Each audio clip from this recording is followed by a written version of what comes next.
그리스도를 분별하라. 예, 기도하겠습니다. 하나님, 오늘도 주님 앞에 나아갑니다. 참으로 세상에는 소란스럽고 또 많은 어려움들이 있고 또 코로나로 인해서 또 많은 지체들이 쉽지 않은 시간들을 보내고 있습니다. 하나님, 이 나라를 긍휼히 여겨주시고, 하나님, 그러나 우리가 환경의 마음을 빼앗기는 것이 아니라 여전히 신실하신 주님을 보기 원합니다. 또 외부에 있는 어려움만이 아니라 또 내면의 풍랑이 일어서 또 하나님이 없이는 살아갈 수 없는 하나님의 백성들을 시간 주님의 임재 안으로 초청하여 주시고, 그저 사람이 모였다가 가는 시간이 아니라 주님의 얼굴을 바라보며 주님의 영광을 채우고 가는 시간으로 하나님 사용하여 주시옵소서. 예수님의 이름으로 기도합니다. 아멘. 예, 요한복음 강의 34번째 시간입니다. 저희는 이제 요한복음을 7장을 3번에 걸쳐서 함께 나누고 있습니다. 이 초막절이라는 배경을 중심으로 성전에 올라가셔서 이제 예수님이 참 그리스도가 되신다는 것을 변론하시고 또 변증하시는 모습을 함께 보게 되는데요. 지난주에가 우리 봤던 참 그리스도는 어떤 분이냐? 그분은 하나님께 받은 것을 그대로 전하는 분, 그리고 아버지의 영광을 위해서 살고자 하는 마음으로 가득 채워져 있는 분, 그리고 마지막으로는 율법의 진짜 근본 정신은 살리는 것이다 라는 것을 말씀해 주셨습니다. 오늘도 그 성전에서의 대화가 이어지는데요. 그 특히나 이 요한복음 7장을 기록한 이 요한의 그 저작 방식을 보면 어떤 방식이냐면 7장은요 그냥 있는 그대로를 보여줍니다. 예를 들면 예수님을 대적하거나 또 선동된 무지한 무리들을 보면서도 평가를 하는 것이 아니라 있는 그대로를 보여줘요. 그래서 평가를 누가 하게 만들까요? 요한복음을 읽는 사람들이 하게 만듭니다. 그래서 오늘도 그래서 이제 그런 부분 너무 중요한데, 평가가 들어있지 않기 때문에 우리가 뭐 어디에 집중해야 되냐면 예수님이 제일 중요하죠 일단. 그러나 예수님이 만나는 사람들이 어떤 모습이었고 그들의 모습 속에서 우리가 처음에 어떻게 되냐면 막 그 사람들을 욕해요. 그죠? 믿음이 없다. 어떻게 예수님을 보고 귀신 들렸다고 하냐. 막 하다가 어느 순간 어떻게 돼요? 그게 누구예요? 나예요. 이게 이제 요한이 쓰는 방식입니다. 그래서 단지 본문에 대한 평가만이 아니라 이 등장하는 인물들 속에서 나의 영적인 문제들도 확인할 수 있게 되는 것이죠. 오늘 본문에도 또 새로운 캐릭터가 한 분 등장하십니다. 25절 말씀을 보겠습니다. 7장 25절 시작. 예루살렘 사람 중에서 어떤 사람이 말하되 이는 그들이 죽이고자 하는 그 사람이 아니냐. 지금까지 나왔던 이 등장했던 인물들은 가장 많이 등장하는 분이 유대인 종교 지도자들이고요. 그 다음 나오는 사람이 지난주에 봤던 그 선동된 무리들, 그죠? 설마 유대인이 예수님을 죽이려고 하는 거겠어? 그러면서 예수님을 욕했던 분. 오늘 나오는 이 캐릭터는 이름이 나오지 않는데요. 예루살렘 사람입니다. 근데 이 사람은 25절에 보니까 정확히 알고 있어요. 뭘 정확히 알고 있냐? 지금 이 유대 종교 지도자들이 예수님을 죽이려 한다는 것을 정확히 알고 있습니다. 그것은 음모론이 아니고 그냥 음모죠, 음모. 그죠? 그것을 정확히 알고 있는 요한은 이 사람에 대해서 어떤 정보를 제공하냐면 예루살렘 사람이라는 것을 명확히 합니다. 그것은 뭐냐면 왔다 갔다 하는 뜨내기가 아니라는 거예요. 이미 그 땅에 살면서 정확한 그 땅의 상황들을 파악하고 있는 사람이라는 것을 강조하고 있습니다. 그래서 우리가 이제 이 사람은 유대인들의 그 마음을 다 간파했네. 그런데 이제 중요한 건 뭐냐면 누구 편이지? 라는 거예요. 자, 그 다음 말씀 보겠습니다. 26절 말씀 시작. 보라, 드러나게 말하되 그들이 아무 말도 아니하는도다.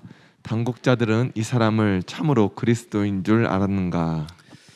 예, 이 사람이 뭐라고 말하냐면 이 예수라는 사람이 지금 성전에서 공공연하게 많은 사람들 앞에서 드러내게 말하고 있는데 오늘 처음 나오는 단어가 이거 당국자들입니다.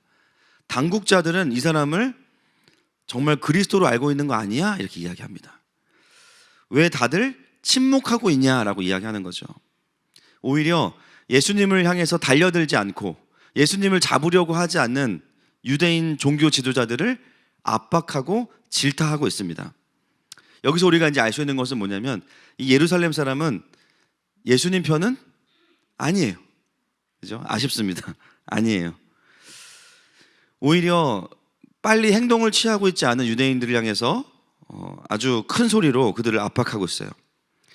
의도적으로 당국자라는 말을 쓰죠. 지금까지는 유대인이라고 표현했던 사람들에게 당국자라는 말을 쓰는 이유는 뭐냐면 공권력을 가지고 너희들이 정당하게 저 예수라는 가짜 메시아를 심판해야 되는 거 아니냐, 직무유기하지 말고 빨리 저 사람을 처단해라, 그걸 압박하고 있는 겁니다. 그래서 여러분, 오늘 이 예루살렘 사람은 지금까지 나왔던 캐릭터 중에 가장 강력한 캐릭터입니다. 그래서 우리가 이 사람을 넘어갈 수가 없어요. 좀 이 사람에 대해서 좀 깊이 들여다보고 가야 됩니다. 그러면 이 사람은 어떤 확신에 차서 이렇게 행동하고 있는가? 27절 말씀 보겠습니다. 시작. 그러나 우리는 이 사람이 어디서 왔는지 아노라. 그리스도께서 오실 때에는 어디서 오시는지 아는 자가 없으리라 하는지라.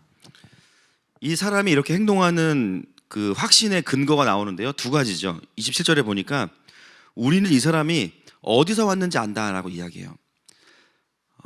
이 사람은 바로 예수님을 가리키는 것인데요, 이 사람이 예수님에 대해서 어떻게 이야기하고 있냐면 이 예수라는 사람이 어디서 왔는지를 알고 있다. 근데 이 안다라는 단어가요, 지식적인 알미 아니라 경험에서 안다는 그 단어를 쓰고 있습니다. 즉 이 예루살렘 사람은 예수님에 관해서도 나름 뒷조사를 했어요. 어디서 왔는지 안다는 것은 고향이 어딘지 알고 있다는 것이죠. 여러분, 예수님의 고향이 어디시죠? 갈릴리 나사렛입니다. 그리고 예수님의 이전 직업이 목수의 아들이면서 이제 전문용어로 시다, 그죠? 목수 자격증 2급. 그래서 이제 본인이 오너는 아니고, 그것도 오래 안 했어요. 경력이 길지 않으시고. 그리고 또 어쩌면 이 예루살렘 사람은 예수님에 대해서 관심이 많았기 때문에 아마 예루살렘에 올라왔던 예수님의 형제들도 찾아다니면서 야고보를 비롯해서 만나서 대화도 했을 겁니다. 그랬기 때문에 이 사람은 뭐라고 고백하냐면, 고백이 아니고 이야기하냐면, 저 사람의 어디서 왔는지 내가 지식으로 아는 게 아니라 경험으로 알고 있다는 거예요. 확신하고 있습니다. 그러나 우리는 오늘 이 요한의 기록 방식을 보면서 깨닫는 것은 뭐냐면, 요한은 이 예루살렘 사람을 평가하지 않아요. 다만 그를 바라보는 객관적인 시선 속에 우리를 초청했습니다. 여러분, 이 사람이 지금 예수님을 알고 있나요? 모르고 있나요? 실제로는 모르고 있습니다. 메시아로 인정하지 않기 때문에 이 사람의 알은 사실은 가짜입니다. 근데 놀라운 것은 뭐냐면 이 예루살렘 사람은요, 자기가 예수님을 경험해서 안다고 이야기하는 거죠. 사실은 예수님에 대해서 공개되어 있는 정보와 지식들을 좀 가지고 있을 뿐인데 자신은 어떻게 느끼냐면, 나는 이 사람을 안다. 이 사람의 고향도 알고 출신도 알고 어떻게 살아왔는지 알고 있다. 마치 진짜 아는 것처럼 이야기합니다. 그리고 두 번째는 뭐냐면, 그리스도께서 오실 때에는 어디서 오시는지 아는 자가 없으리라 했다. 27절에 나오죠. 이 사람은 또 한 가지는 뭐냐면 메시아에 대한 비성경적인 기준을 가지고 있었습니다. 여러분, 구약에는 예수님이 어디서 오실 것이고 어떻게 태어나시고 어떤 모습이신지까지 다 예언되어 있어요. 300개가 넘는 예언이 있습니다. 맞습니까? 그렇다면 성경적으로 본다면요, 메시아가 어디서 오는지 알 수 없다, 이런 말을 할 수가 없어요. 그런데 예루살렘 사람은 지금 자기가 메시아에 대해서 추측하고 자기가 생각하는 기준을 가지고 메시아는 이런 분일 거야 라고 이야기하는 거예요. 그래서 이 두 가지의 이유가 있었기 때문에 자기가 보기에 이 예수라는 사람은 시골 출신이고 메시아로 보기에는 너무 평범하기 때문에 절대로 이 사람은 구원자일 수가 없어. 그게 이 사람이 가지고 있었던 자기의 확신이지만 사실은 객관적으로 보면 착각이죠. 근데 이 사람은 어떤 사람이냐면요, 자기가 옳다고 여기면 그걸 해야 되는 사람이에요. 이 사람은 지금 온 생각이 뭘로 가득 차 있냐면, 저 가짜 메시아 행세를 하는 저 가짜 메시아인 예수, 저 예수를 빨리 처단하는 게 하나님의 뜻이야. 근데 열받는 거예요. 왜냐하면 유대인 당국자들이 공공연하게 예수님이 자기가 메시아임을 이야기하는데 아무도 달려들지 않는 거예요. 묵묵부답인 거예요. 그래서 당국자들을 향해서 압박을 할 수밖에 없는 거죠. 여러분, 오늘 우리가 본문 속에서 처음 만나는 예루살렘 사람을 통해서 우리가 돌아봐야 될, 반면 교사로 삼아야 될 부분이 있을 것입니다. 여러분, 우리가 신앙생활 하면서도요, 우리 또한 이런 모습일 수 있어요. 진짜 하나님이 어떤 분이신지는 잘 모르지만 하나님에 대해서 표면적인 것을 아는 것으로, 내가 이 책 저 책에서 조금 들은 지식을 가지고, 어떤 정보들을 가지고 마치 내가 그분을 경험하지 않았으면서도 경험했다고 생각할 수도 있습니다. 내 눈에 보이는 것이 전부인 것처럼 생각할 수도 있어요. 그리고 또 한 가지는 성경에 기반한 진리가 아니라 내 추측과 확신에 빠져서 신앙생활을 할 수도 있다는 거예요. 만약에 우리가 그럴 수 있다면 예루살렘 사람과 크게 다르지 않을 수 있습니다. 근데 안타까운 것은 뭐냐면요, 여러분, 우리 인생에 문제가 많죠. 맞습니까? 근데 진짜 문제는 뭐예요? 문제가 있다는 걸 모르는 게 진짜 문제잖아요. 그렇죠? 이 사람의 안타까움은 뭐냐면 자기 확신이 너무 강하니까 자기가 틀렸다라고 생각을 해본 적이 없는 거예요. 너무나 확신 가운데 움직이고 있는 모습을 보여주는데, 객관적인 사실은 뭐냐면 이 사람은 실제로 예수님을 대적하고 부인하고 있습니다. 근데 본인은 그것을 깨닫지 못해요. 하나님 나라를 향해서 열심히 가고 있다고 말하지만 하나님의 일하심을 방해하고 있습니다. 그런데 모르고 있다는 거예요. 여러분, 어쩌면 우리도 늘 그러진 않겠지만 어떤 부분에서는 충분히 그럴 수 있습니다. 저도 마찬가지고요.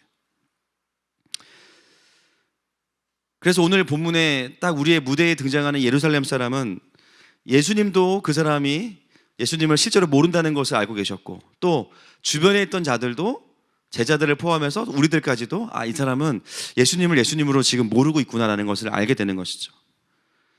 여러분, 진리가 아니라 자기의 기준과 자기의 확신에 갇혀있는 신앙이 얼마나 위험하고 무서운 것인가를 우리는 오늘 이 예루살렘 사람을 통해서 확인하게 됩니다.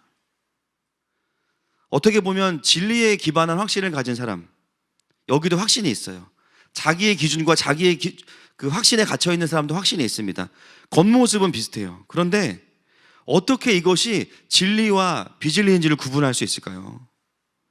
오늘 본문의 방식이 그것이죠. 객관화시키는 겁니다. 여러분, 우리도 우리의 신앙에 주관적인 경험도 너무 중요하지만 뭐가 또 중요해요? 성경적이냐, 그리고 공동체 안에서 이것이 건강한 것이냐 검증되는 것이 너무 중요합니다.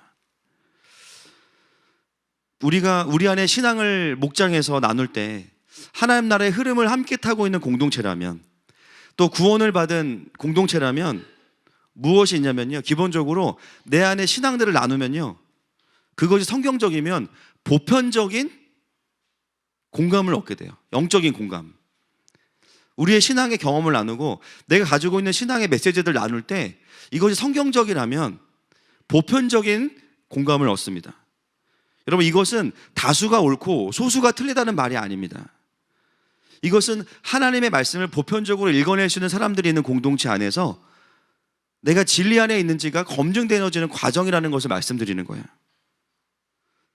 그런데 때로는 내가 확신하는 것이 공동체 안에서 나누어지는데요, 전반적으로 사람들의 반응들이 물음표다. 제가 옛날에 그런 기도 제목을 받은 적이 있어요. 어떤 저희 교회 성도분 아니시고 제가 이제 부교육자 할 때 제가 섬기던 교회 남자 집사님이 저한테 오시더니, 그분 굉장히 밝으신 분이거든요. 하나님께서 자기에게 새로운 사명을 주셨대요. 이 세상이 너무 어둡고 힘들어서 자기 회사를 그만두고 단란주점을 차려야겠다는 응답을 주셨다는 거예요. 진짜 단란하게 말씀하시더라고요. 와, 저 진짜 너무 신선했어요. 진짜 그거를 하나님의 확신으로 받아서 오신 것 자체가 충격인데, 그게 정말 순전하신, 그분 굉장히 순전한 분이시거든요. 그래서 제가 어떻게 했겠어요? 그걸로는 단란해지지 않습니다. 가정들이 어두워질 겁니다. 그분 안에도 순전함이 있었겠지만, 그렇죠? 들었을 때 보편 타당하지 않은 거죠.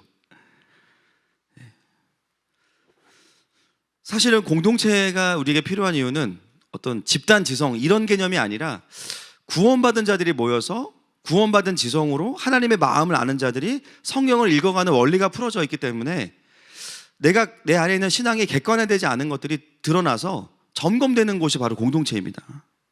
아멘이십니까?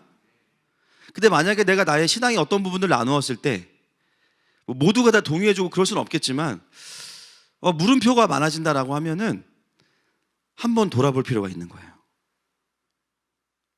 내가 읽은 메시지가 정말 그 메시지가 맞는지, 오늘 우리가 함께 들은 말씀이 정말 그 맥락이 맞는지. 어떤 분들은 오늘 이제 말씀 듣고 달라주점 가야겠다, 이런 분들은 설교를 잘못 들으신 거잖아요, 그렇죠? 엄청난 맥락이 있는데 단어 하나에 딱 꽂혀가지고. 그래서 우리의 신앙이 되게 중요한 게 뭐냐면, 이게 성경에서 말하는 하나님 나라의 원리에 합한 것이냐. 그래서 공동체는요, 지지해 주는 곳이기도 하지만 너무 아닌 거는 아니라고 얘기해 줄 수 있어야 됩니다. 그래야 서로가 서로를 진리 안에 세울 수 있는 것이죠. 하늘마음교회가 이미 그런 교회인 줄 믿습니다.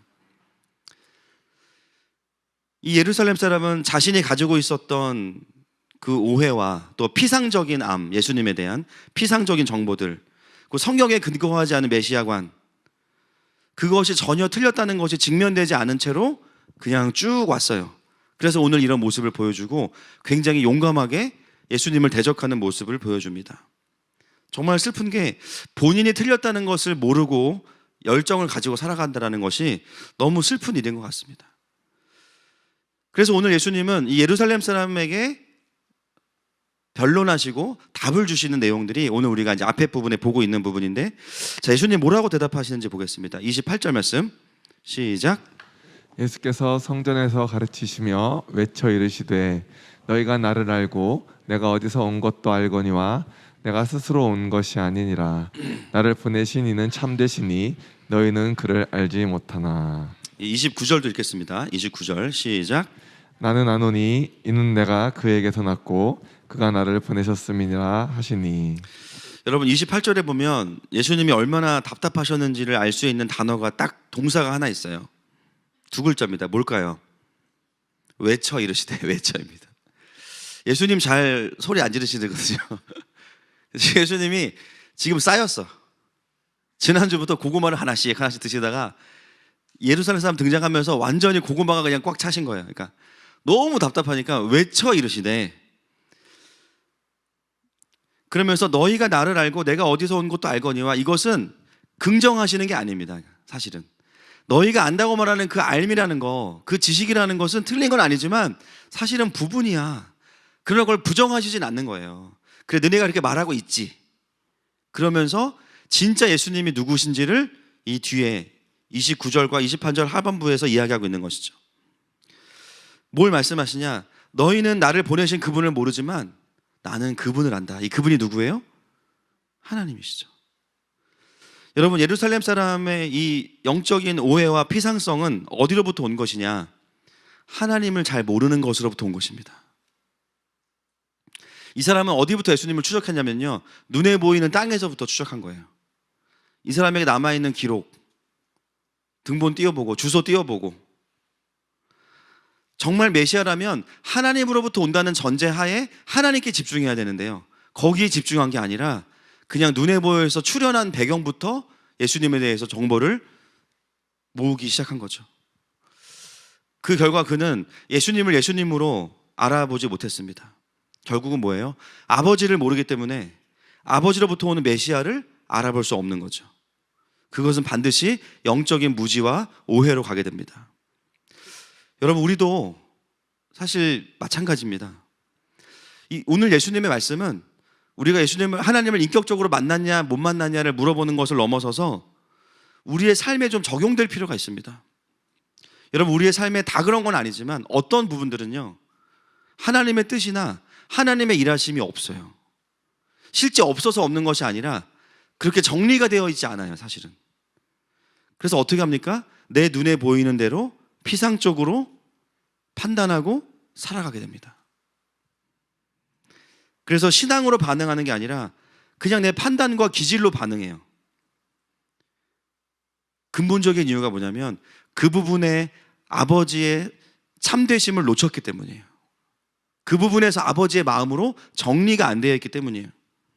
그러니까 하나님의 뜻은 없고 표면적이고 눈에 보이는 것만 가지고 이 상황들을 분석하고 살아가는 것이 우리의 삶의 어떤 영역에서는 존재하는 것이죠. 여러분, 오늘 예수님은 그런 우리의 삶을 향해서 어떻게 반응하시냐면 외쳐 이르십니다. 외쳐. 누구야? 그거 아니야. 거기 그 방향 아니야. 그 마음 아니야. 네가 다 틀린 건 아니지만 사실 다 맞는 건 또 아니야. 하나님만이 참되십니다. 하나님만이 정답이세요. 그 음성을 듣기 시작할 때 우리는 우리의 삶에 말 그대로 참되시다는 게 진리의 개념인데 영원히 참되신 그분의 답들이 내 삶에 주어지기 시작해요. 내 삶에 일어나는 원인들, 일들의 원인들을 땅에서 아무리 찾아보세요. 표면적인 이유들은 나옵니다. 그러나 그것이 하나님의 해석과 반드시 일치하는 것은 아닙니다. 오늘 주님 우리에게 무엇을 말씀하시냐면 먼저 우리 삶에 일어나는 것들에 대해서 세상 안에서의 원인도 중요하지만 아버지로부터 시작하라는 거예요. 그 일이 우리 가운데 왜 일어났는지 아버지의 마음으로부터 시작하라는 거예요. 그 하나님의 마음으로부터 출발되어지지 않으면 우리는 우리의 삶을 온전히 이해하고 해석하는 것에 있어서 제한적일 수밖에 없는 것이죠. 여러분, 우리가 이 세상에 대한 공부를 많이 하면 물론 똑똑해지겠지만 그렇다고 해서 세상을 정확히 파악할 수 있을까요? 어렵죠. 이 세상을 정확히 알려면 사실 이 세상을 지으신 하나님을 알아야 됩니다. 내가 누구인지 알려면 여러 검사도 해보고 뭐 성격 테스트 해보고 MBTI 해보고 물론 그것도 나의 한 부분이지만 진짜 내가 누군지 알려면 어떻게 해야 돼요? 나를 창조하시고 나를 지으신 하나님을 알아야 됩니다. 여러분, 이 세상을 제대로 알려면 세상의 뉴스도 중요하지만 하나님을 알아야 돼요. 여러분, 그리스도인에게서 삶의 깊이라는 거, 세상을 통찰할 수 있는 깊이는 어디로부터 오는가? 그것은 하나님을 얼마나 깊이 아느냐로부터 오는 것입니다. 그래서 신앙생활을 하면서 뭐가 바뀌냐면 세상을 보는 눈이 바뀐다는 표현보다는 깊어지죠. 전에는 눈에 보이는 대로 반응해요. 그냥 뭐 뉴스 몇 개 들려주면 그대로 반응해요. 그런데 점점 어떻게 돼요? 아, 이게 다가 아니겠구나. 하나님 어떻게 생각하실까? 하나님 어떤 계획이 있으실까? 점점 어떻게 됩니까? 하나님의 마음과 통찰을 가지고 세상을 보게 됩니다. 우리의 가정을 향해서도 전에는 내 눈에 보이는 대로 반응합니다. 그죠? 근데 어떻게 돼? 하나님을 알아갈수록 하나님께서 우리 가정을 향해서 어떤 마음을 가지고 계신지를 보게 되면 그 깊이가 나의 깊이가 되는 거예요. 자녀들을 바라볼 때도, 배우자를 바라볼 때도, 내가 다니는 회사를 바라볼 때도, 이 나라와 민족을 바라볼 때도 동일한 것이죠. 사랑하는 여러분, 우리의 삶에 정말 모든 것의 시작이 하나님 아버지의 마음으로부터 출발되기를 축복합니다. 29절 말씀 넘어가겠습니다. 시작.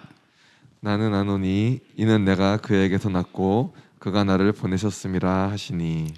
예수님의 이 대답은 예루살렘 사람의 대답에 대한 이야기에 대한 대답인데요. 예루살렘 사람은 예수님의 그 시작점이 어디라고 생각했냐면 갈릴리라고 생각했어요. 당신 지금 예루살렘에 와서 이렇게 성전에서 설교하지만 당신은 원래 저 시골 출신이잖아. 당신은 갈릴리 사람이잖아. 목수의 아들이었잖아. 그런 예수님 뭐라고 말씀하세요? 나의 출발점은 갈릴리가 아니다. 나의 출발점은 어디냐? 내가 그에게서 났고 나의 시작은 바로 하나님이시다. 여러분, 요한복음 1장을 우리가 공부하면서 독생자라는 표현을 나누었습니다. 모노게네스, 유일하게 나신 분. 여러분, 예수님은 피조물이 아닙니다. 하나님이십니다. 그러나 영원 전에 하나님으로부터 나온 하나님이신 거예요. 여러분, 벌써 머리에 막 열이 막 오르시죠? 그건 그냥 신비이기 때문에 이해 안 하셔도 괜찮아요. 영원 전에 하나님으로부터 나온 하나님, 그래서 하나님과 본체가 동등되시고 동일한 영광을 가지고 계시고 완전히 동기화가 되어 계신 예수 그리스도는 하나님이십니다. 내가 그에게서 났다라고 말씀하시는 것은 뭐냐면 나의 출발점과 시작이 바로 하나님 아버지로부터 나는 나왔다라고 말씀하시는 거예요. 여러분, 이것을 알지 못하면 예수님을 예수님으로 볼 수 없는 거고요. 갈릴리 출신의 그냥 시골 청년으로밖에 볼 수 없는 것이죠. 여러분, 동일하게 우리도 피조물이지만 우리의 근원이 누구이십니까? 하나님이십니다. 우리가 독생자는 아니지만 하나님은 창세 전부터 저와 여러분을 예비하셨어요. 할렐루야. 여러분, 때로는 그 진리가 우리의 머리에는 항상 있거든요. 항상 우리의 고민은 뭐예요? 여기에는 없다라는 거예요. 분명히 난 알아요. 내가 그래, 하나님 창조하셨지. 내가 우연히 생긴 존재가 아니야. 그런데 내 마음은 뭐라고 생각해요? 내 인생의 출발점을 하늘에 두지 않고 갈릴리에 둡니다. 머리로는 알아요. 내 그리스도인이야. 하나님 계셔. 그런데 나의 존재를 설명할 때 출발점이 갈릴리예요. 내 존재의 출발은 솔직하게 마음을 들여다보면 나의 시작은 불행한 나의 가정이었어. 결혼하기 전에 불행한 나의 가정, 원 가정에서부터의 시작이 나의 인생의 시작이었어. 그렇게 마음의 메시지를 가지고 살아가는 분들이 너무 많으세요. 나의 인생의 시작은 어떤 분들은 또 나의 실패였어. 내 인생에 도저히 있을 수 없는 실패로부터 나의 인생은 출발된 거야. 또 어떤 분들은 나의 인생의 출발은 좋지 못한 학벌이야. 내가 그 대학을 떨어졌기 때문에 내 인생은 그 이후로부터 계속 하락세야. 계속 침체야. 컴플렉스 가운데 살아가요. 어떤 분의 출발은 뭐냐면 난 돈이 없어. 난 너무 가난해. 그게 그의 인생의 갈릴리와 같은 출발점이 되어 있습니다. 그래서 어떤 마음으로 살아가요? 나는 태어나지 말았어야 됐고, 나는 그냥 너무 고통스러운 인생이고, 여러분, 물론 그 또한 우리의 삶의 인생의 한 부분이 맞죠. 그러나 그것은 하나님을 모를 때 내가 나의 인생을 분석하면서 가지고 있었던 갈릴리와 같은 것입니다. 여러분, 우리는 다 육신의 고향이 있어요. 그렇죠, 여러분? 하늘에서 내려오신 분, 바로 내려오신 분 계세요? 한번 거쳤다 오셨잖아요, 우리. 그렇죠?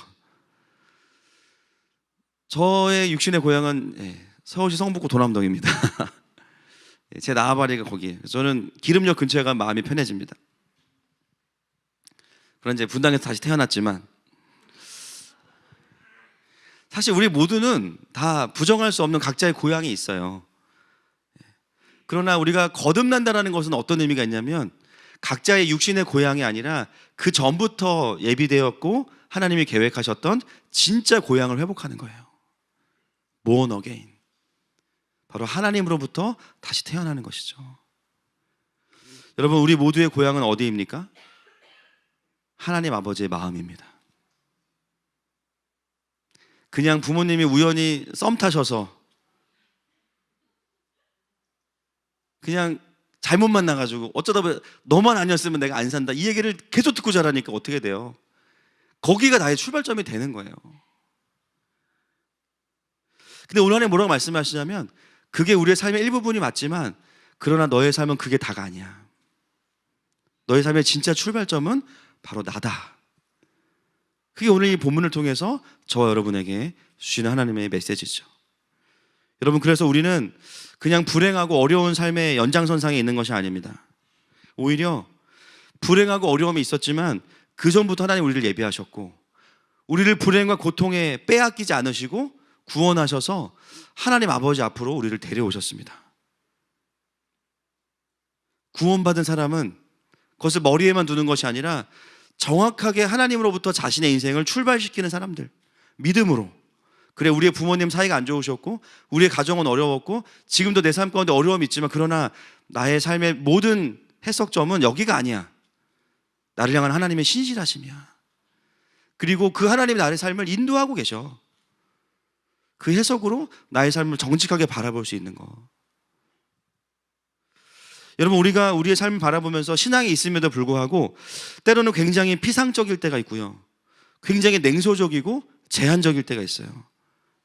왜냐하면 그 부분에서 아버지를 알지 못했기 때문이에요. 아버지의 마음으로 정리가 안 됐기 때문입니다.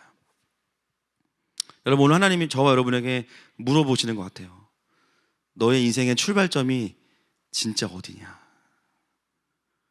너의 인생의 시작점을 너는 어디서부터 해석하고 있냐? 놀랍게도 나는 내 인생임에도 불구하고 내 인생을 바라보는 관점이 예루살렘 사람과 같은 관점으로 나를 대하고 있었다면 회개하십시다. 우리는 갈릴리 출신이 아닙니다. 하나님 나라 출신입니다. 갈릴리는 한번 거쳐온 곳이에요. 만약에 나는 내 인생의 출발점이 어딘지 모르겠다라고 생각되시는 분들은요, 성령님께 물어보세요. 가르쳐 주실 겁니다. 그래서 이것이 분별되고 나면요, 내 존재가 보이기 시작하는 거야. 내가 그래서 혼란스러웠구나. 내가 그래서 뭔가 좋은 일이 있으면 늘 불안해요. 왜냐하면 이게 언제 깨질지 불안해. 계속 이유가 있는 거예요. 왜 가만히 있으면 이렇게 우울하지? 왜 그렇습니까? 나의 마음의 출발점이 하늘과 연결되어 있는 게 아니라 땅과 연결되어 있기 때문이에요. 갈릴리와 연결되어 있기 때문에 늘 컴플렉스가 있고, 늘 눌려 있고, 늘 뭔가 큰 일이 있을 때마다 긴장하고. 왜 그럴까? 나의 기본 존재의 정서가 하늘과 연결되어 있지 않는 부분들 속에서 그런 증상들이 나타나는 것이죠. 오늘 하나님 여러분에게 그 시작점을 새롭게 하라고 말씀하십니다. 아멘이십니까? 자, 30절 말씀 넘어가겠습니다. 시작.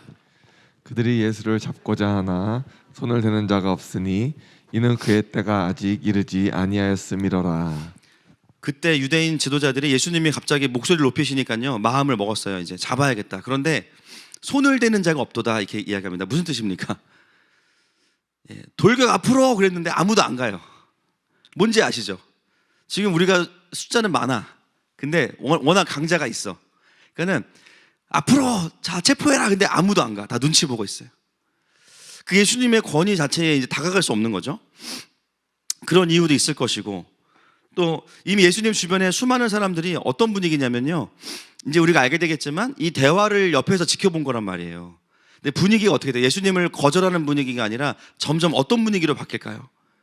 예수님을 지지하는 분위기로 바뀐 거죠. 그런 분위기 속에서 예수님을 끌어내리는 게 쉽지 않은 거예요. 근데 이걸 다 종합해서 오늘 요한은 뭐라고 기록했냐면, 아직 그의 때가 이르지 아니하였음이로라, 이렇게 이야기합니다. 여러분, 예수님은 유대인들의 분노에 의해서 죽임을 당하신 게 아닙니다. 예수님은요, 그냥 자기의 시간표를 따라서 구원의 길을 걸어가신 거예요.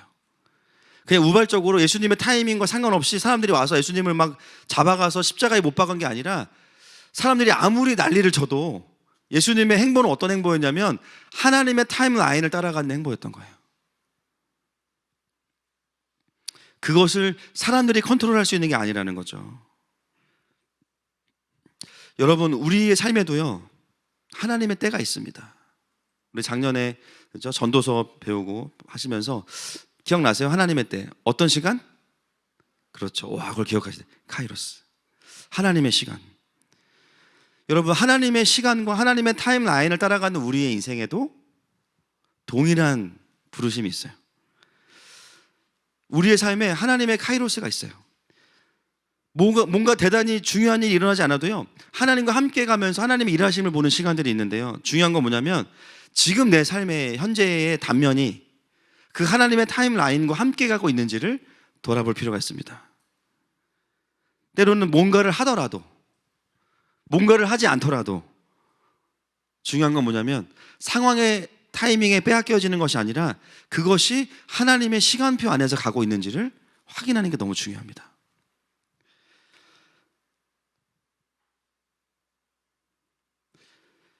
여러분, 원수들은 세상을 통해서 우리에게 어떻게 하냐면요, 타이밍을 빼앗으려고 해요. 타이밍을 어떻게 해서 조급하게 만들어서,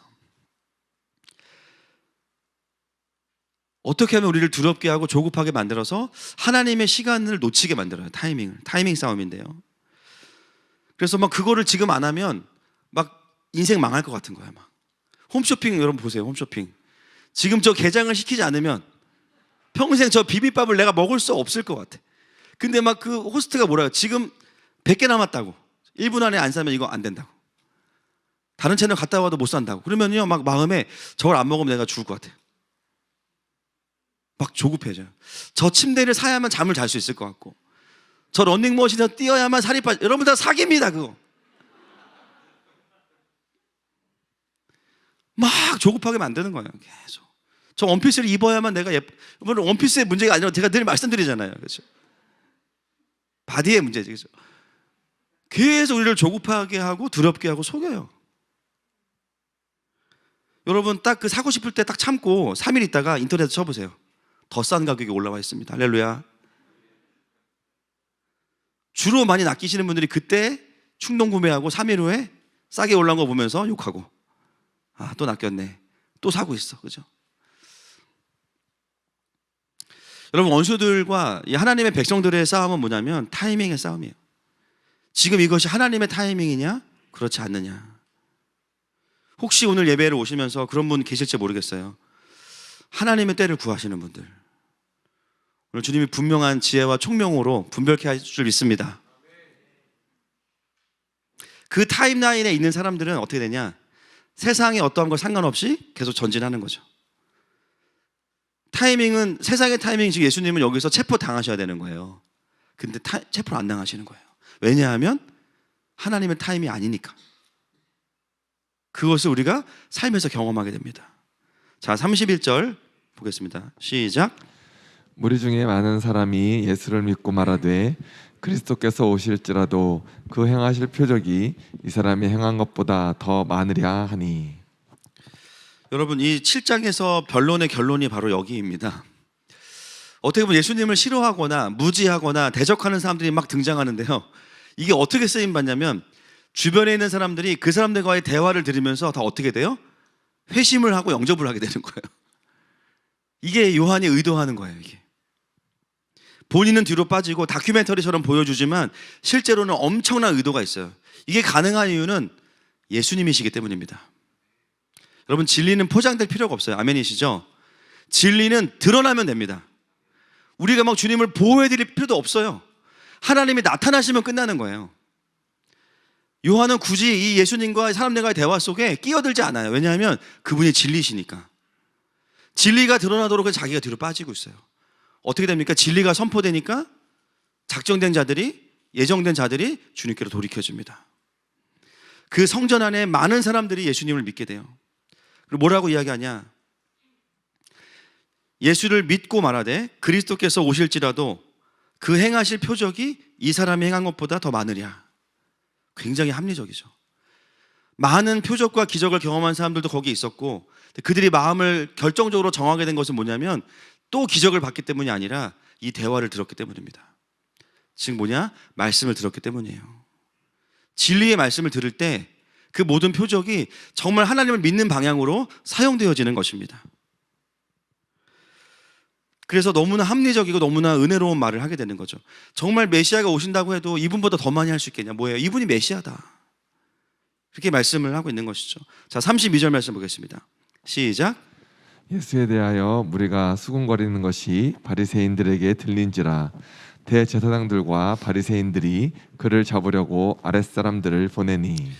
자, 예수님을 믿는 분위기가 굉장히 이제 어떤 시위하는 분위기였는데 갑자기 막 이렇게 예배 분위기가 되니까는 유대인 종교 지도자들이 마음이 불안한 거예요. 그래서 잡으려고 이제 보냅니다. 근데 여기서 보면 요한이 유대인들이라고 하지 않고 뭐라 그러냐면 바리새인들과 대제사장들 이렇게 이야기하죠. 이 호칭이 바뀌는 걸 잘 보시면 요한이 굉장히 의도적이에요. 고발하고 있는 거예요. 저 봐라, 예수님 잡으려고 하는 사람들은 그냥 유대인들이 아니다, 이런 사람들이다. 한번 또 이야기하는 거예요. 그러면서 33절, 34절 말씀 넘어가겠습니다. 시작. 예수께서 이르시되 내가 너희와 함께 조금 더 있다가 나를 보내신 이에게로 돌아가겠노라. 너희가 나를 찾아도 만나지 못할 터이요 나 있는 곳에 오지도 못하리라 하시니. 갑자기 자신을 잡으러 온 사람들에게 오랜만에 동문서답을 하십니다. 그동안 예수님 너무 정직하게 대화하셨어. 오랜만에 동문서답 하시는 거예요. 갑자기 무엇을 말씀하시냐? 여러분, 이 33절과 34절이 궁극적으로 무엇을 의미할까요? 예수님의 승천을 의미하죠. 나는 돌아갈 곳이 있다. 어차피 돌아갈 거야. 굳이 잡지 마. 그런데 여러분, 참 아이러니한 게요, 이 말씀을 이 바리새인과 대제사장들이 이해합니까? 이해하지 못합니까? 이해하지 못합니다. 근데 왜 기록했을까요? 그들에게 들려주는 게 아니죠. 누구에게 들려주는 걸까요? 성경을 읽는 자들에게 들려주는 거예요. 그래서 말씀을 읽는 자들이 스스로 판단하는 거예요. 아이고 이거를 이해를 못하네. 예수님 다시 오신다는 얘기잖아. 그러니까 요한은 아무것도 안 하는 것 같은데 성경을 읽는 사람들로 하여금 말씀 안으로 들어오도록 강력하게 길을 열어놓고 있습니다. 35절에 보세요. 35절 시작. 이에 유대인들이 서로 묻되 이 사람이 어디로 가기에 우리가 그를 만나지 못하리요. 헬라인 중에 흩어져 사는 자들에게로 가서 헬라인을 가르칠 터인가. 아멘. 그래서 읽는 자들로 하여금 결국은 예수님의 승천에 대해서까지도 또 들을 수 있도록 하셨습니다. 오늘 말씀은 이제 여기까지고요. 다음 주에 이제 요 7장의 가장 중요한 결론 부분을 다음 주에 하도록 하겠습니다. 오늘 말씀을 좀 정리하기 원하는데요. 하나님 나와주시고, 오늘 우리는 예루살렘 사람을 통해서 진리 위에 서 있지 않고 자기 확신을 가지고 신앙생활하는 게 얼마나 무서운 것인지를 보았습니다. 더더군다나 스스로가 검증이 되지 않아요. 보편적인 성경의 원리에 맞지 않는데 객관적으로 돌아봐지지 않아요. 그럼 어떻게 되느냐? 거기서 끝나는 게 아니라 하나님과 반대편에 선다니까요. 이게 진짜 슬픈 일이에요. 그리고 오늘 주님 우리에게 말씀하신 것, 너의 인생의 시작이 어디냐, 너의 인생의 출발점이 어디냐, 그것은 갈릴리가 아니라 바로 하나님의 마음으로부터 이 땅에 너의 삶이 시작되었다. 혹시나 여러분 그 진리가 여러분에게 진리가 아니었다면 오늘 우리의 깊은 마음속에 하늘과의 연결이 회복되기를 선포합니다. 그리고 하나님의 타임라인을 따라가십시오. 타이밍을 빼앗기지 마세요. 조급함에 속지 마시고 두려움에 속지 마세요. 어차피 하나님의 뜻은 이루어집니다. 이 시간 그렇게 말씀하시는 주님 앞에 우리의 삶을 좀 올려드리면서 이 찬양하시면서 나가시겠습니다.